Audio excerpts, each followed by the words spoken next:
ప్రభువు నందు ప్రియమైన దేవుని బిడ్డలందరికీ స్తోత్రం. హల్లెలూయా. ఈ మధ్య కాలంలో 2 రోజుల నుంచి మనం చక్కటి వార్తలు వింటున్నాం. మనందరి ప్రార్థనలు విన్నటువంటి దేవుడు యుద్ధాన్ని ఆఫ్ చేశాడు. యుద్ధము యెహోవాది. మన ప్రార్థనలు ఎంత గొప్పవి. హల్లెలూయా. అమెరికా, సౌదీ దేశాలు, ఇరాన్ దేశాల్లో యుద్ధాలు చక్కగా సీజ్ ఫైర్ శాంతించాయి. చాలు, మనకు అంతకంటే గొప్పది ఏమీ లేదు. గొప్పది ఏమీ లేదు. ఎందుకంటే నేను మాట్లాడుతున్నటువంటి మాటల్లో నా ఆనందం ఏంటంటే ఒక్క ప్రాణం పోకుండా ఉండాలి. ప్రభువా మమ్మల్ని కాపాడు దేవుడు. మనమందరం ఒకే తండ్రికి జన్మించిన వారమై ఉన్నాం. ఒకే తల్లికి జన్మించిన వారమై ఉన్నాం. మన స్వార్థం, మన దురాశ, మన అహంకారమే యుద్ధాలు. వీటికంటే ఇంకేమీ లేదు. నేను గొప్ప. ప్రార్థన చేసుకుందాం. పరిశుద్ధుడా, ప్రేమ కలిగిన ప్రియ పరలోకపు తండ్రి, మహోన్నతుడైన దేవా, ఘనమైన ఉన్నతమైన మీ పాదాలకు వందనాలు చెల్లిస్తున్నాం. ప్రపంచం ఎక్కడున్నదో మాకు తెలియదు, కానీ ప్రపంచ దేశాల కొరకు ప్రార్థిస్తున్నాం. యుద్ధాలు ఎలా జరుగుతున్నాయో మేము చూడలేదు, కానీ వాటిని నివారించుటకు ప్రభువా ప్రార్థించాం. అయినా ప్రపంచాన్ని చూసి దేవుడవు ఏ ప్రాణినైనను వృధాగా పోనివ్వక అందరినీ కాపాడుచున్నందుకు మీకు వందనాలయ్యా. అమెరికా, ఇతర దేశాల్లో నా ప్రభువా జరిగిన యుద్ధాలను బట్టి మీకు తెలియజేసి అడిగాం, ప్రార్థించాం. యుద్ధం నిమ్మలించి శాంతించింది. అందుకు మీకు వేలాది లక్షలాది స్తోత్రాలు చెల్లిస్తున్నాం. మహిమగల దేవుడు, మా ప్రార్థన విన్నందుకును, అనేకల ప్రాణాలు కాపాడినందుకును ప్రభువా మీకు స్తుతులు చెల్లిస్తూ యేసు నామములో ప్రార్థిస్తున్నాము తండ్రి. ఆమేన్. Praise the lord. హల్లెలూయా. మీ అందరికీ మరి గొప్ప శుభాలు తెలియజేస్తున్నాను. ఈరోజు నేను చిన్న అంశమే మాట్లాడుతున్నాను. అది చాలా పెద్దది, అన్నిటికంటే చిన్నది. ప్రపంచాన్ని పెనవేసుకొని పోయేటటువంటిది. మాట్లాడాలంటే భక్తులు ఎందరో మాట్లాడారు, కానీ నేను అంతగా మాట్లాడను. దురాశ గర్భము ధరించినదై పాపమును కనగా. యాకోబు భక్తుడు అంటాడు, దురాశ గర్భం ధరించినదై పాపమును కనగా. ఆ పాపం ఏమవుతుందట? పరిపక్వమై. ఒక పండు బాగా ముదురగా పండిందనుకో, ఆ చెట్టు నుంచి ఊడి నేలకేసి కొట్టగానే పడగానే చితికిపోతుంది. పక్వమవుతుంది, అధికమవుతుంది. అది గర్వం కావచ్చు, వేషధారణ కావచ్చు, ఇంకా అలాగనే నాకంటే వీరుడు ఎవడని అహంకారం అయి ఉండొచ్చు. దేవునిలో అందరం సమానమే. హల్లెలూయా. ప్రభువునందు ప్రియమైన దేవుని బిడ్డలారా, మనలో అది ఉండకూడదు. మన రాజు యేసు రాజు, సమాధాన రాజు, సమాధాన పరచువాడు, నన్ను నిన్ను సమాధానంగా చూసేవాడు.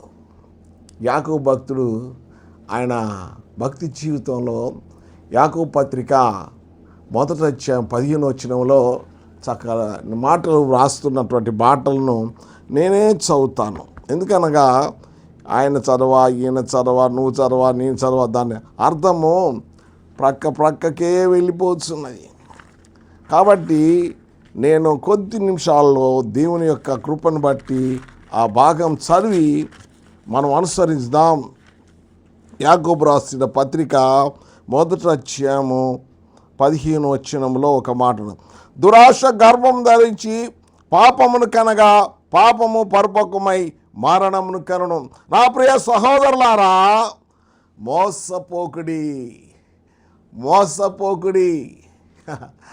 యుద్ధం క్షణాల్లో అయిపోద్ది అనుకున్నారు, రోజుల్లో అయిపోద్ది అనుకున్నారు, వారంలో అయిపోద్ది అనుకున్నారు. వినాశనాన్ని తీసుకొని వచ్చింది. ఇప్పుడు ఒక్కొక్క దేశానికి ఎలా ఈ స్థితిని పూడ్చుకోవాలని, ఈ లాస్ ఎలా రికవర్ కావాలని వారి జీవితాల్లో పెను విషాదం అలుముకున్నది. ఈ లోకానుసారమైన ప్రభుత్వాలకే, పట్టజాలనంత నిధులు ఉన్నటువంటి ప్రభుత్వాలకే తరం కాకపోతే నీ స్థితి, నా స్థితి, ఈ పాపాంధకారము, ఈ పాప భూషణాలు అలంకరించినటువంటి మన జీవితాలు ఏమైపోతాయంటే, భక్తుడు ప్రార్థించాడు. మొట్టమొదటిగా ఆయన ప్రార్థించి యాకోబు, ఆ యాకోబు కాదు, ఇస్సాకు కుమారుడైన యాకోబు కాదు ఈయన రాసింది. ఆ యాకోబు ఏమో ప్రార్థించి బేతేల్ అనే యొక్క స్థలానికి, అది ప్రార్థనా స్థలం అని పేరు పెడితే, ఈయన చక్కటి దేవుని యొక్క శిష్యుడు, అపోస్తలుడు, దురాశ గర్భం ధరించినదై పాపమును కనగా పాపము పరిపక్వమై మరణానికి అన్నది. ఎందరు విషాదంలో చిక్కుకున్నారు, ఎందరు దుఃఖ సాగరంలో ఉన్నారు, ఎందరు కన్నీళ్ళు వారి ఊటలై ప్రవాహమై అయ్యా మేము బ్రతకలేమో ఆక్రందనలు చెందారు. దురాశ గర్భం ధరించినదై పాపమును కనగా పాపము పరిపక్వమై మరణానికి అన్నది. ప్రియమైన సహోదరులారా, దేవుని వాక్యానికి లోపల ఉన్నటువంటి జీవితం, ఎవరినైతే మనం తక్కువ చేద్దామని అహంకార చూపుతో చూస్తున్నప్పుడు, వాడిని చిన్న చూపుతో చూసినప్పుడు వాడు ఏం చేస్తాడు? గొలియాతులాగా నేను వీరుని అనుకుంటే దావీదులాగా చిన్నవాడై ఒక్క రాయి విసిరగానే నువ్వు కుప్పగూలిపోతావు. అహంకార విద్వేషాలు దేవుని సన్నిధిలో పనికిరావు. దేవుని సన్నిధిలో నెమ్మది, శాంతి,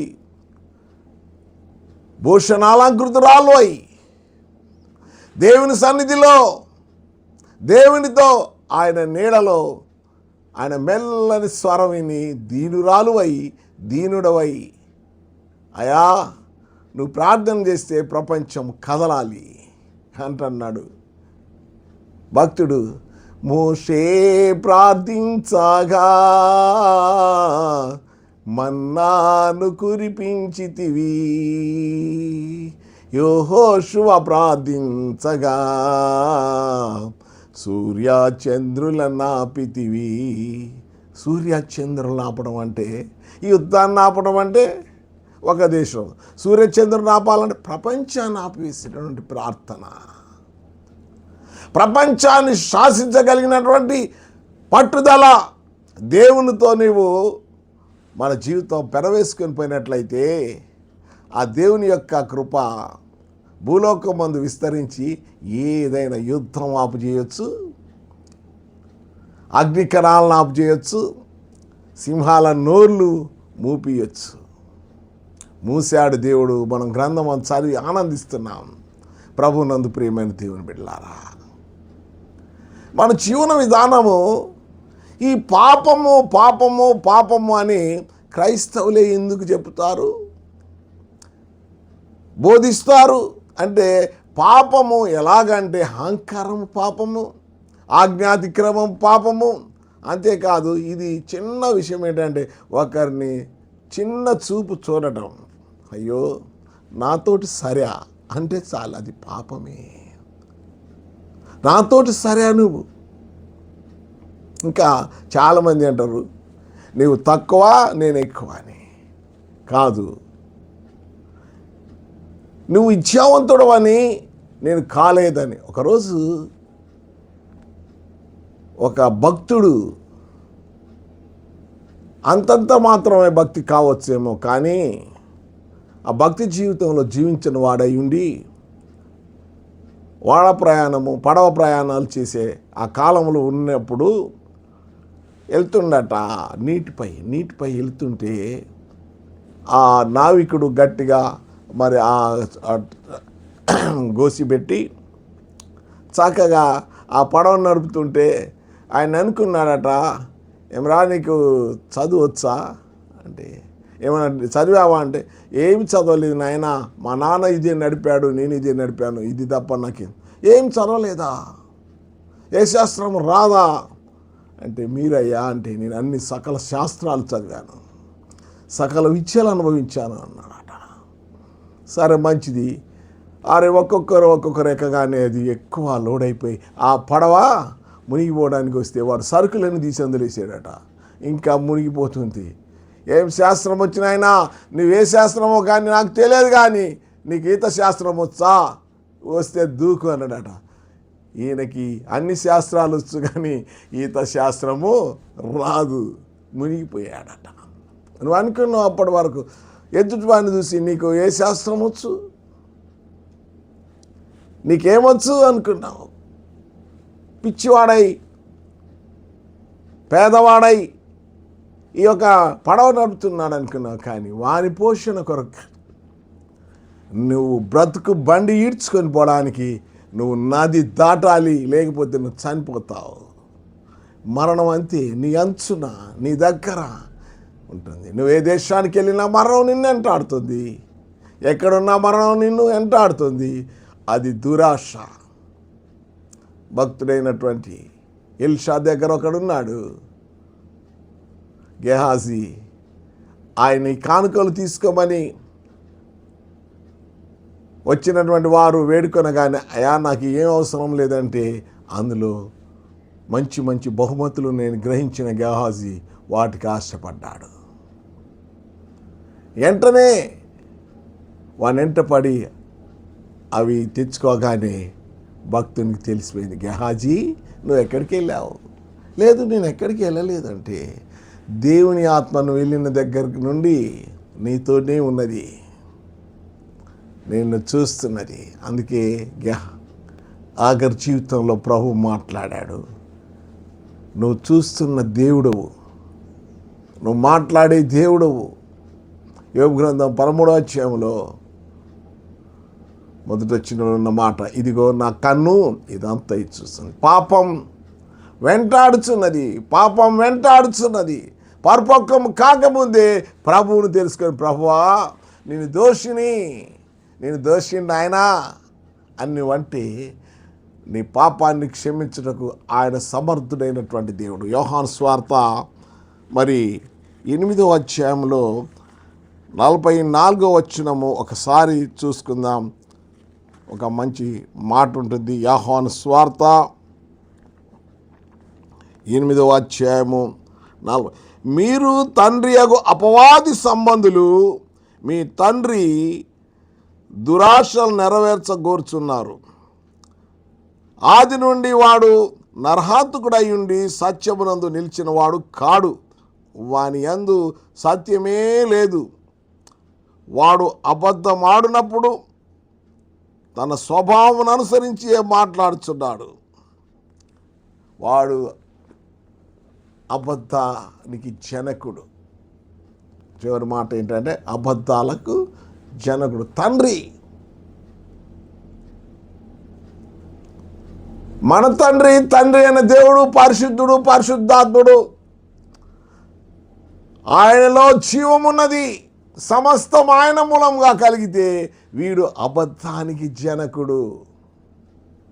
ఆయన నిత్య వారసత్వం ఇచ్చేటటువంటి తండ్రి అయిన దేవుడైతే వీడు నిత్యత్వం నుండి నికృష్ట జీవితం నరకానికి ఈడ్చుకొని పోయేవాడు. మనం చదివిన భాగంలో యాకోబు పత్రికలు ఉన్నట్టు మరులు కోల్పబడిన వారై, అక్కడ వ్రాయబడినటువంటి మాట ఏంటంటే మరులు కోల్పబడిన వారై ఎక్కడికి ఈడ్చుకొని పోతారట?